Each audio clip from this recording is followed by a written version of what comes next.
নমস্কার, আমি অ্যাস্ট্রোলজার মনীষা শাস্ত্রী বলছি। যারা ব্যবসা করছেন তাদের ক্ষেত্রে কিন্তু বর্তমান সময়টা কিসের দশা অন্তর্দশা চলছে একটু দেখে নেবেন। কারণ যারা ব্যবসা করছেন অনেক সময় দেখা যায় কেউ অল্প পুঁজি নিয়ে ব্যবসা করেন, কেউ বা অনেক টাকা নিয়ে ব্যবসায় নামেন।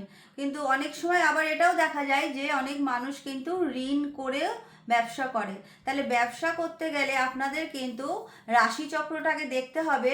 রাশিচক্রে যদি সপ্তম ভাব সপ্তমপতি আর হচ্ছে আপনাদের লগ্ন ভাব লগ্নপতি ভালো থাকে এবং তার সঙ্গে যদি বুধ গ্রহটা প্রবল স্ট্রং থাকে, তাহলে কিন্তু সেই সব জাতক জাতিকারা বা সেই সব মানুষরা কিন্তু ব্যবসা করলে ভালো ফল পাবেন।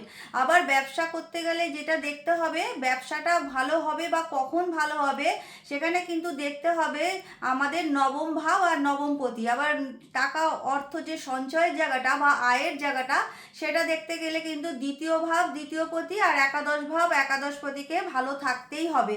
তাহলে আলটিমেট দেখা যাচ্ছে দ্বিতীয় সপ্তম লগ্ন একাদশ আর হচ্ছে আমাদের সপ্তম ঘরের যখন দশা অন্তর্দশা চলবে তখন কিন্তু ব্যবসার জায়গাটা খুব ভালো হয়। এবার অনেক সময় দেখা যাচ্ছে যে কারোর হয়তো বৃহস্পতির দশা চলছে, সেই সময় তার ব্যবসাটা কিন্তু ভীষণ ভালো চললো।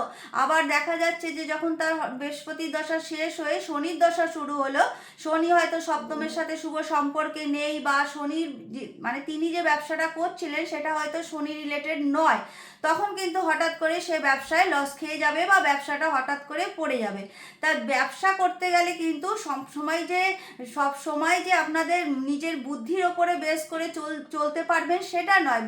নিজের বুদ্ধি তো থাকতেই হবে, তারপরেও কিন্তু গ্রহ নক্ষত্রটাকেও দেখতে হবে। গ্রহ নক্ষত্রের শক্তি সাংঘাতিক শক্তি, সেই শক্তিকে কিন্তু দেখতেই হবে। বর্তমান সময় অনেক সময় দেখা যায় হয়তো 5 বছর খুব ভালো ব্যবসা চললো, হঠাৎ করেই ব্যবসাটা লস হয়ে গেল। দেখতে হবে যে সপ্তমের ওপরে কোনো অশুভ গ্রহ গোচরে এসেছে কিনা বা অশুভ গ্রহ কোনো অশুভ নক্ষত্রে এসেছে কিনা, তখন কিন্তু ব্যবসা আবার লস হয়ে যেতে পারে।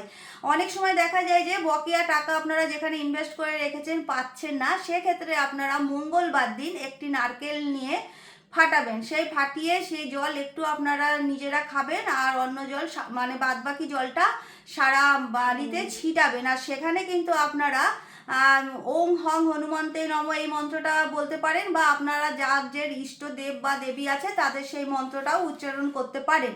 এরকমভাবে আপনারা 18টা মঙ্গলবার করবেন।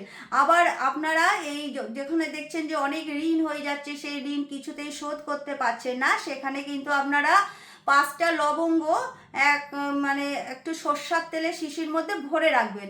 তারপরে সেই সর্ষের তেলটা দিয়েই 17টা শনিবার সন্ধ্যের পরে আপনারা মুখ্য দরজার দুপাশে সেই প্রদীপটা জ্বালাবেন, যেই তেলটার মধ্যে আপনারা 5টা লবঙ্গ রেখেছিলেন। এই তেলটা দিয়েই কিন্তু 17টা শনিবার আপনাদের সেই প্রদীপটা জ্বালাতে হবে। এতে করে ব্যবসায় শ্রীবৃদ্ধি তো হবেই, তাছাড়াও যে টাকাগুলো আপনাদের আটকে আছে মার্কেটে সেখান থেকেও কিন্তু আপনারা আস্তে আস্তে সেই টাকাটা রিকভারি করতে পারবেন।